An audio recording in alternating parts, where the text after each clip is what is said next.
Vous écoutez Passeur de mémoire, un programme audio proposé par La Parole Donnée. Robert Guédiguian évoque la chance et le contexte de l'époque pour expliquer le succès du film Marius et Jeannette, qui a rassemblé près de 2 700 000 spectateurs à sa sortie en 1997. 25 ans plus tard, le réalisateur marseillais, d'origine arménienne par son père et allemande par sa mère, reconnaît que depuis ce film, un souffle de liberté créatrice le porte de succès en succès, sans avoir de compte à rendre à personne, sinon à lui-même. Robert Guédiguian sait d'où il vient, où il va et avec qui. Fidèle au comédien qui constitue et étoffe sa troupe au fil des ans, il a gardé près de lui quelques copains d'enfance qui, depuis l'école primaire, l'accompagnent dans son histoire sans fin. Dans cet entretien réalisé à Draguignan, en marge de la rétrospective qui lui était consacrée, à l'initiative de Robert Flores et l'équipe de Ciné-Débat Citoyen, Robert Guédiguian est revenu sur sa passion pour le cinéma, son engagement politique, la justice sociale, l'histoire qui doit irriguer nos réflexions et bien sûr l'amour, cette énergie inépuisable. Je saurai qui je suis le jour où je mourrai, et ce sera trop tard. Mais parce que je pense vraiment qu'on est dans une construction permanente, j'imagine ma vie comme ça. Donc bien sûr, je sais d'où je viens, mais je ne sais pas où je vais. Et quand j'aurai effectivement réalisé tous les parcours que je devine peut-être pas encore pour certains, à ce moment-là, donc je vous dis, lors de mon dernier souffle, je dirai voilà qui j'ai été, mais pas mais qui je suis un devenir. Alors d'où je viens, ça par contre c'est très clair. Je suis né dans un quartier, à la limite des quartiers nord, à l'Estac, donc qui est un quartier qui était en tout cas dans les années 50 un quartier composé à 100%, on peut dire, d'ouvriers, qui travaillaient beaucoup sur les quais, pour la plupart, mais aussi dans deux usines qui dominaient le quartier, une usine d'ailleurs de produits chimiques et une cimenterie, donc qui polluait considérablement ce quartier, mais c'était un quartier qui votait à 85% communiste, où il y avait énormément d'immigrés. Moi-même, ma mère est allemande et mon père est arménien. Et mes meilleurs amis étaient, pour l'un espagnol, c'est Gérard Mélin, il joue tous mes films. Pour l'autre, c'est Malek Hamzaoui, il est kabyle, et c'est mon directeur de production.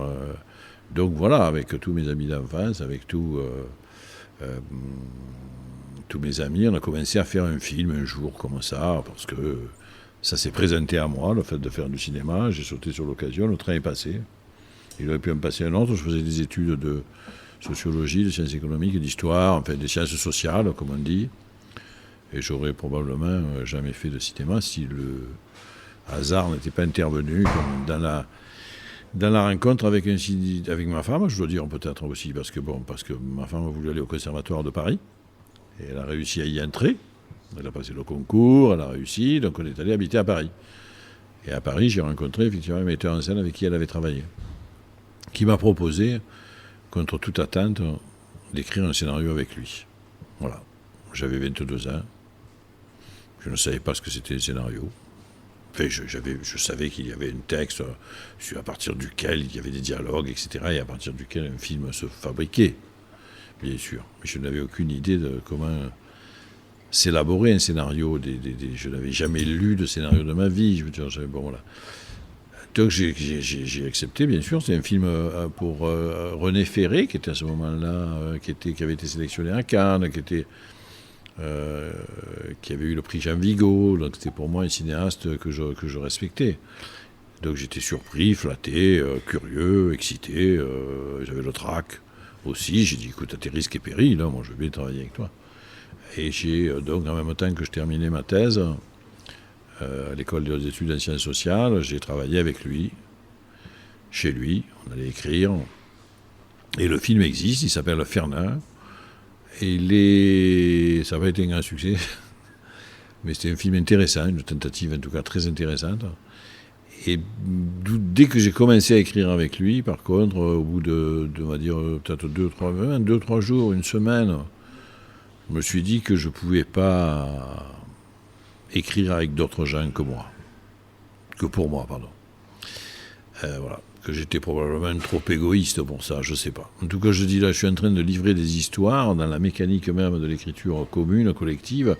Je dis, je suis en train de livrer des histoires que je n'ai pas envie de livrer. Elles sont à moi, elles m'appartiennent. J'étais un peu furieux de ça, que je dis, je ne peux pas dire ça. Je ne peux pas donner ça, ce souvenir-là, cette idée-là, quoi. Je ne peux pas la donner à quelqu'un, elle est à moi. Donc j'étais un peu, égoïste, on va dire. Et du coup, j'ai voulu écrire moi-même, et j'ai écrit, puis j'ai fait un film, et puis 2, puis 3, et ça nous amène à aujourd'hui, voilà, 23 films aujourd'hui.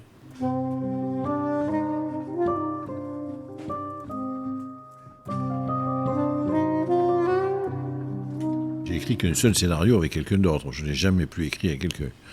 Donc j'ai embrayé sur mes propres films, et je n'ai fait que mes propres films. J'en ai produit beaucoup d'autres, mais je n'ai jamais écrit, pour d'autres gens que pour moi.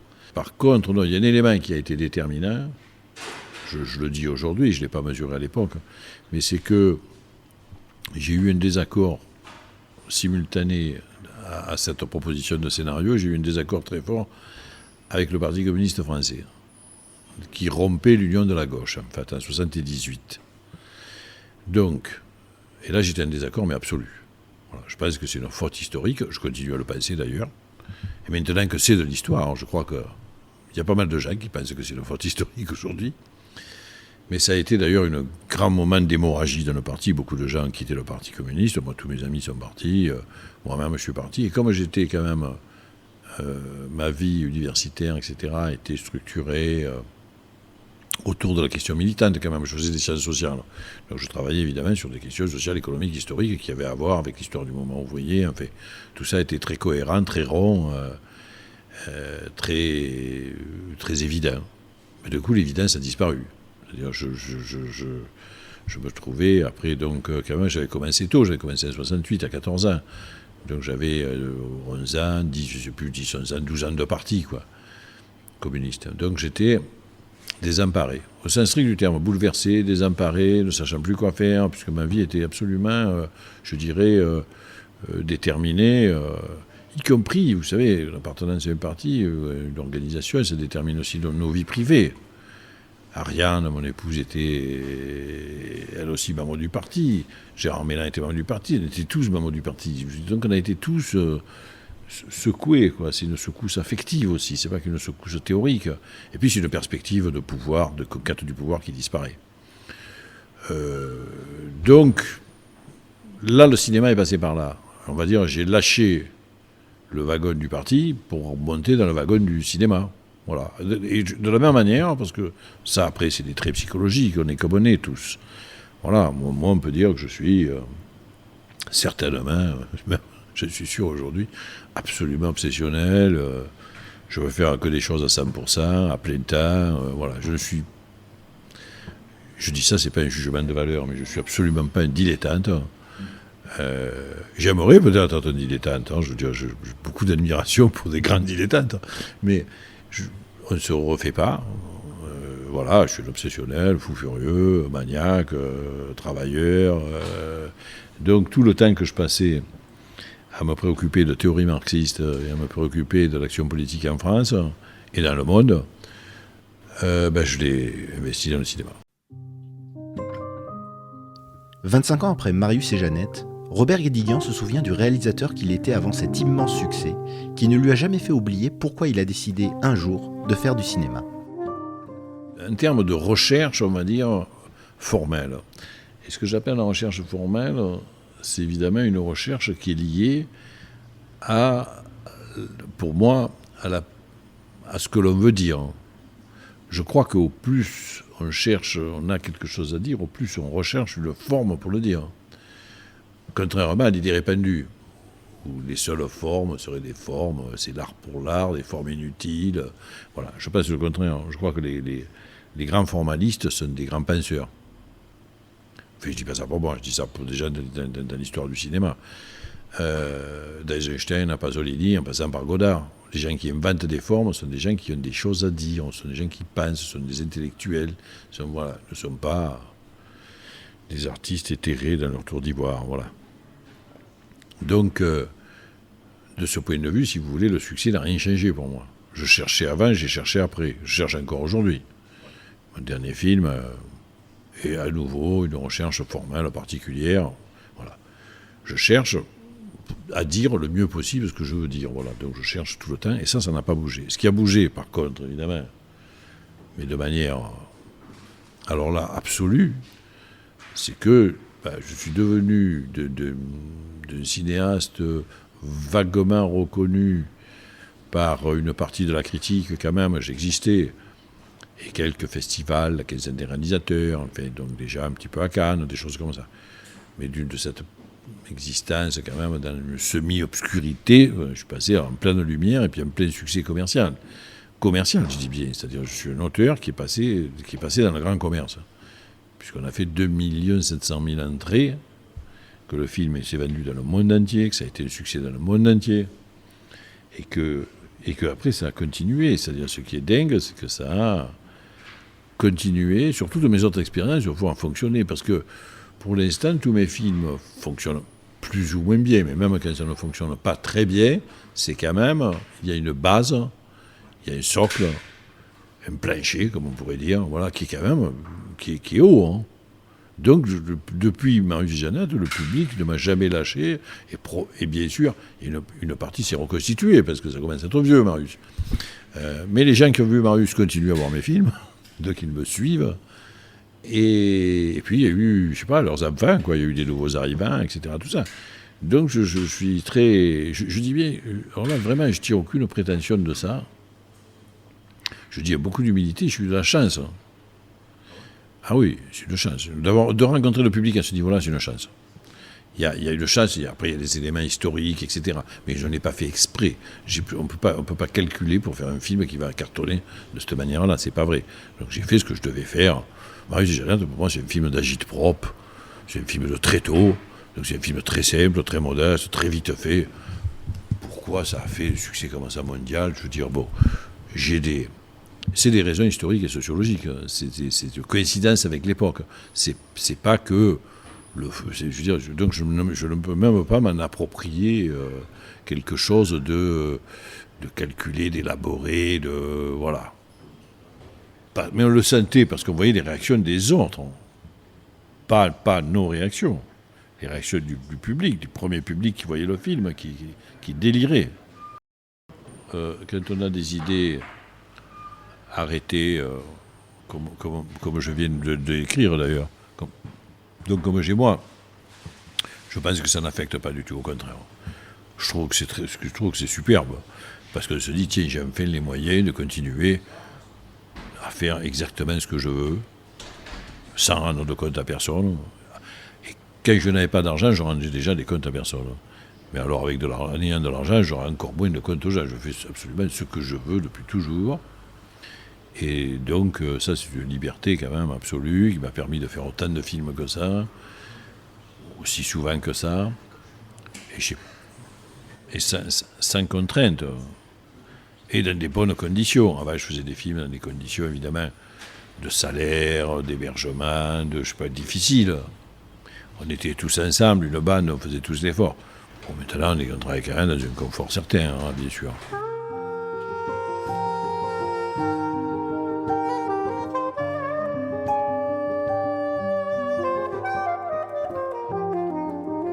Je ne conçois pas de travailler avec des gens avec lesquels je serais, par exemple, en désaccord, j'allais dire, politique, moral, même sur ce qu'est ou ce que doit être le théâtre de cinéma. Je peux pas, bon.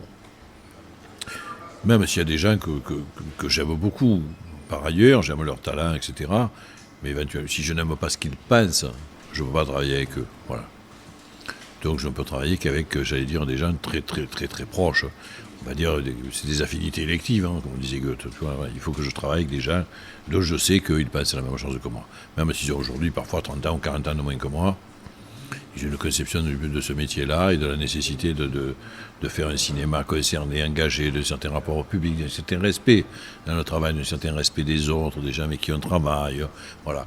J'ai un côté aussi qui n'est pas, comment dire, évidemment, je suis contre toute idée évidemment, de personnages privilégiés, de vedettes, pour pas dire de stars, quoi, voilà. Donc tout le monde travaille à la même enseigne, Bon, on partage, on mange ensemble. Bien sûr que je refuserai toujours tous ces rites du cinéma. Il ne va pas y avoir une cantine pour les acteurs, une cantine pour les ouvriers, machinaux, électro pour les techniciens, bien entendu. Bon. Donc, toutes ces affaires-là du cinéma ne me conviennent absolument pas, me déplacent, même je m'y oppose. Et donc, je veux travailler avec des gens avec lesquels je partage, on va dire, 90% des opinions. On n'est pas d'accord sur tout, bien entendu, mais on est d'accord à 90%. Et effectivement, j'ai toujours été, quand j'ai voulu trouver une génération nouvelle pour faire les enfants, en fait, des premiers acteurs qui ont travaillé avec moi, j'ai bien sûr demandé à Daroussin, j'ai demandé à Ariane Ascaride et à Jean-Pierre Daroussin, je leur ai demandé quels acteurs ils me conseillaient, puisque eux avaient travaillé avec d'autres acteurs, voilà.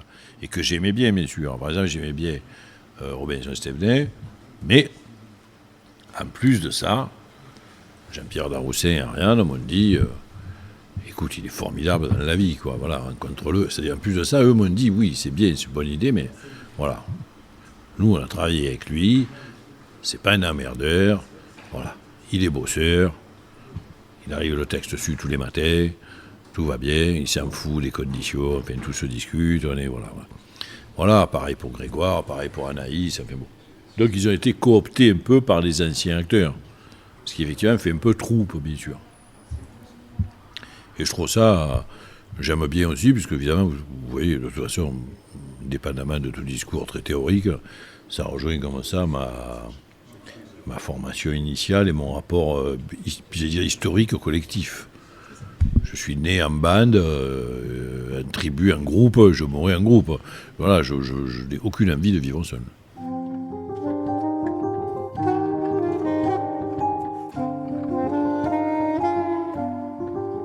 Parfois, je me dis, tiens, j'ai bien envie qu'il soit là. Donc je vais quand même... donc ça peut modifier l'histoire.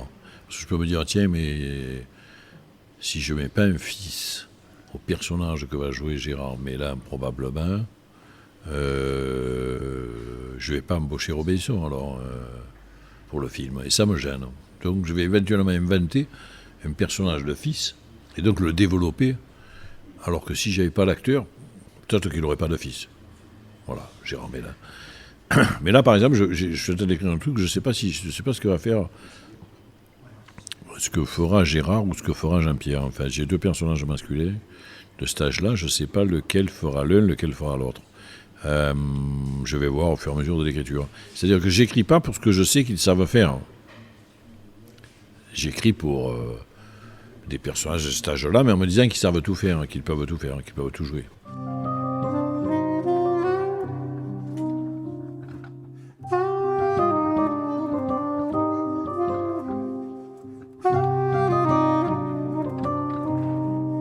On a travaillé soit sur des paysans en Provence, avec des textes de Giono surtout, soit, quand il a travaillé à Marseille, il a réduit Marseille à ce qu'on peut, comme ça, contester, à un petit village. Bon, la trilogie, c'est 3 boutiquiers sur une place. Bon, à ce moment-là, Marseille était ouverte sur le monde comme jamais, plus qu'aujourd'hui d'ailleurs. Donc c'est tout à fait faux, historiquement, ça. Enfin, il y a juste cette idée de Pierre Freinet qui veut partir découvrir le monde, bien sûr. Mais les autres, c'est 3 boutiquiers qui se disputent sur la place d'un village. Bon, ça n'enlève rien à certaines émotions du film et à des scènes inoubliables, bien entendu. Mais, historiquement et sociologiquement, c'est un très très faux, quoi, voilà. Et c'est quand même un bourgeois, petit bourgeois, quoi. Hein, bon, voilà. On va dire que je suis vraiment beaucoup plus à gauche que Pagnol. On peut le dire comme ça. C'est bon. Voilà. Après, bien sûr qu'il y a des choses qu'on peut rapprocher un peu. Ouais, la troupe, une certaine forme d'humour, même en pleine tragédie. Bon, il y a quelque chose de... Mais bon, c'est pas typiquement marseillais ou c'est pas typiquement de l'ordre de Pagnol pour moi. Les Italiens sont comme ça aussi. Enfin, le cinéma italien est comme ça aussi. En tout cas, si vous voulez, Pagnol n'a absolument pas participé à la construction de mon cinéma. Même plus que ça, je dirais à ma construction intellectuelle. Bien sûr que non. Bien sûr que non. Voilà. J'aimais évidemment, à 15 ans, 16 ans, 17 ans, j'aimais beaucoup plus Pasolini que Pagnol. Voilà, ça va de soi. Bon. Après, je ne suis pas non plus... j'ai jamais été dogmatique et fermé. Je vois bien ce qui fait que Pagnol a fait le tour du monde. C'est le plus grand succès de l'auteur français dans le monde, Pagnol. Non, La femme du boulanger, c'est resté 1 an et demi à New York à l'affiche. Et je vois pourquoi, bien sûr. Se dégage quand même une humanité, une force des personnages, bon. Puis c'est le début du parlant. Donc les dialogues sont les qualités qu'ils ont. Voilà, quelque chose de bon.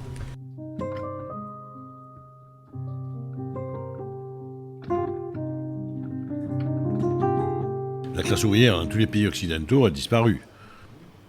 Mais a disparu de fait aussi statistiquement, sociologiquement. C'est-à-dire que les ouvriers aujourd'hui de l'Occident, ils sont au Pakistan.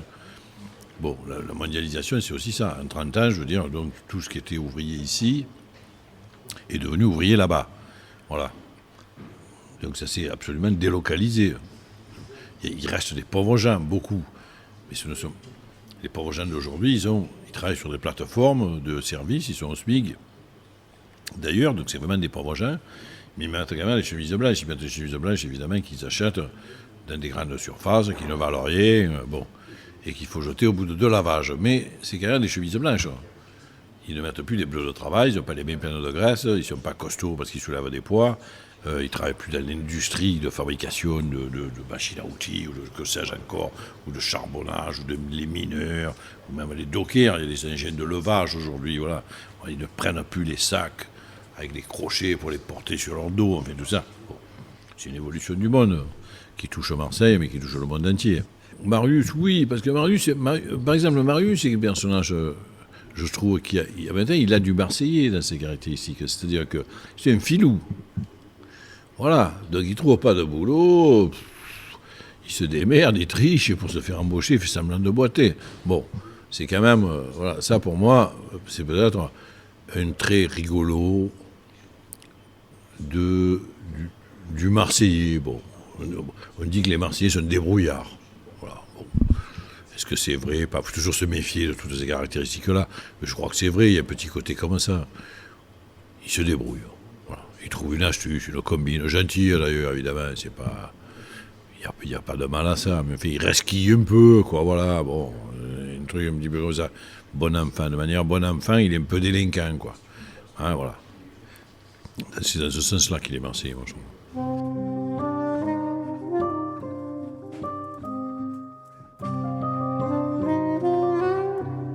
Le cinéma ne fonctionne que sur la recette, en fait, voilà. Enfin, la recette, les recettes. Pas une recette de fabrication, les recettes, les entrées, quoi. Sonnantes et trébuchantes. Donc, tant que un auteur a du succès, il est financé.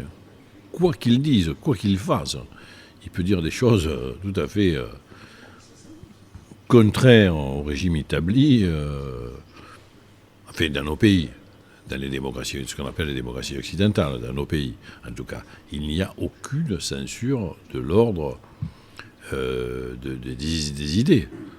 La seule censure, c'est de ne pas avoir de succès. Voilà. Si on n'a pas de succès, bon, on est à la rue, voilà, bon. Après, on fait ce qu'on veut. Moi, j'ai aucun problème pour faire tous mes films. Mais parce qu'on ne me juge pas sur les contenus. On dit le film d'entrée, le film d'avant, il a fait ça, l'avant-dernier, il avait fait ça, l'avant-avant-dernier, il avait fait ça. Oh, ça va, quoi. On va investir, on va rentrer dans notre argent, quoi, grosso modo. Ou rentrer dans notre argent, ou peut-être même en gagner. Et dans ce cas-là, bon, on fait des films. Mais c'est vrai que il n'y a pas au sens strict du terme de censure en France. Ken Loach tourne autant qu'il veut.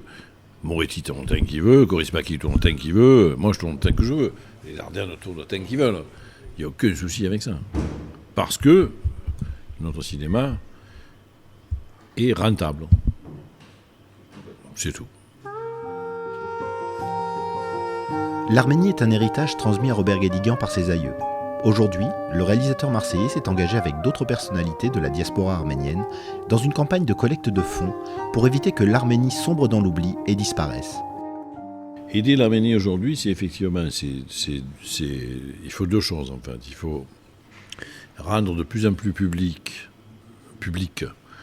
l'agression, en fait. C'est-à-dire c'est un tout petit pays qui est effectivement agressé, comme l'Ukraine est agressée par la Russie, l'Arménie est agressée par l'Azerbaïdjan, mais comme effectivement l'Arménie, parce que l'Arménie est un petit pays sans ressources, un confetti en fait sur l'histoire, sur le globe, n'a pas de ressources naturelles, etc., n'est pas le grenier à blé, je veux dire, bon.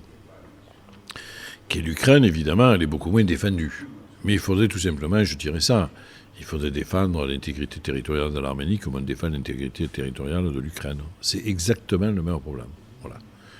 Donc c'est ça qu'il faudrait faire, il faudrait que tout le monde en ait conscience et fasse pression donc sur nos élus, sur, bien sûr, ce que, je sais pas, nous on a, par exemple, moi j'ai fait une grande campagne pour essayer de faire en sorte que toutes les mairies de France mettent le drapeau arménien aussi, pas que le drapeau ukrainien, voilà. Et on l'a obtenu, beaucoup de mairies l'ont fait, Marseille bien sûr, mais d'autres mairies l'ont fait. Et l'autre aspect, c'est de dire, c'est un pays qui est tellement pauvre qu'il faut absolument abonder financièrement le budget de ce pays-là, voilà. Donc tous les jeunes dans la diaspora qui ont envie que l'espèce arménienne, comme je dis, continue à exister, ne disparaisse pas, il faut que tous ces gens-là, donc tous les Arméniens du monde, ou que des origines arméniennes, j'allais dire, paient l'impôt. Voilà. Un impôt volontaire, un impôt choisi par soi-même à la mesure de ses moyens, et c'est pour ça qu'on a lancé cette campagne de dire à tous les Arméniens du monde, donnez 10 € par mois au minimum. Si vous pouvez donner 50, 100, 500, ce que vous voulez, bien entendu. Mais même si vous êtes le plus pauvre des hommes, 10 € par mois, c'est jouable. C'est un paquet de cigarettes. Bon, c'est quand même pas une tuerie. Et à ce moment-là, effectivement, l'Arménie, peut-être, pourra constituer, d'abord se protéger, se défendre, et constituer, peut-être, une espèce de lieu comme ça, qui est entre l'Orient et l'Occident, entre le Sud et le Nord, de carrefour intellectuel, quoi. Parce qu'effectivement, il y a de la ressource intellectuelle. Donc moi, je pense que l'avenir de l'Arménie est dans un développement des nouvelles technologies de manière extrêmement puissante et au carrefour, elle parle plusieurs langues, etc. Voilà. Ça peut devenir une espèce de Silicon Valley, entre guillemets, du Caucase. Bon, voilà. Je dis ça pour utiliser une formule. C'est comme une espèce, je crois, chez les peuples, c'est comme une espèce de rapport à la mort. On n'a pas envie qu'effectivement notre histoire, notre langue, nos traditions, effectivement, meurent avec nous. On a envie qu'elles se perpétuent, voilà. Mais parce qu'individuellement, on a envie aussi d'avoir des enfants ou des petits-enfants, parce qu'on se perpétue en eux, quoi. C'est un rapport à la transcendance. Enfin, personne n'a envie que son origine disparaisse. Voilà. Personne n'a ce désir-là. L'humanité a envie de se reproduire. Je ne crois pas que ce soit vrai, effectivement, du règne animal, par exemple. Mais c'est vrai que je crois que les hommes, comme ils pensent leur vie, comme ils pensent aussi leur mort, et ils pensent qu'ils pourraient vivre après la mort, quoi, dans cette forme de reproduction-là. S'ils sont athées, s'ils ne croient pas dans un paradis ou dans une vie hors la terre, je veux dire. Donc, dans ce sens-là, il y a toujours une tendance, une inclinaison, une transmission, en fait, qui se fait un peu de manière inconsciente parfois, puis consciente parfois. Enfin, bon, là. J'y crois, oui.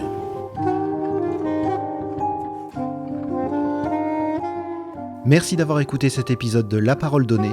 Vous pouvez nous suivre sur notre site et nos réseaux sociaux et nous soutenir via notre page Tipeee. À la semaine prochaine.